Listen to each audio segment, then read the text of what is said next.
Supreme Court has had a landmark tax case, the Wayfair case. It impacts what states can require companies to charge sales tax if that company is outside of that state. Before we go into the Wayfair case, let's discuss how the rules worked before Wayfair. So before Wayfair, a company had to have a physical presence in a state before it was required to charge sales tax in that state. Physical presence would be something like a store location, a factory, or maybe a warehouse. In the Wayfair case, Wayfair, an online retailer, was not charging South Dakota sales tax. South Dakota said the physical presence test was outdated, and since Wayfair had an economic presence, it should be required to charge sales tax.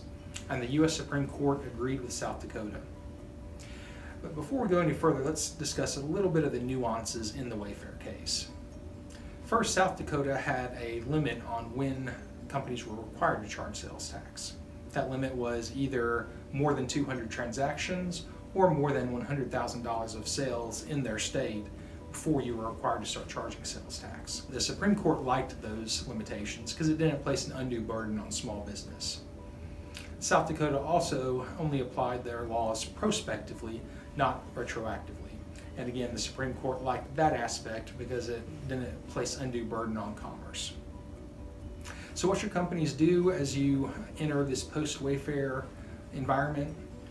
Well, first and foremost is you need to evaluate your sales tax software, policies, and procedures.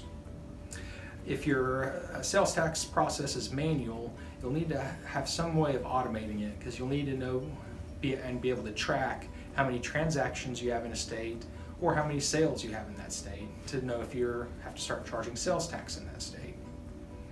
Also, you need a software that can apply a taxability matrix as well as know the correct tax rate to charge.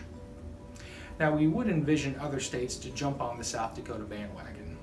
As states struggle to find sales tax revenue, and online sales is one of those impediments against states charging sales tax, with the new Wayfair decision, we think many states will implement similar decision or similar rules to South Dakota and thus require out-of-state companies to charge sales tax.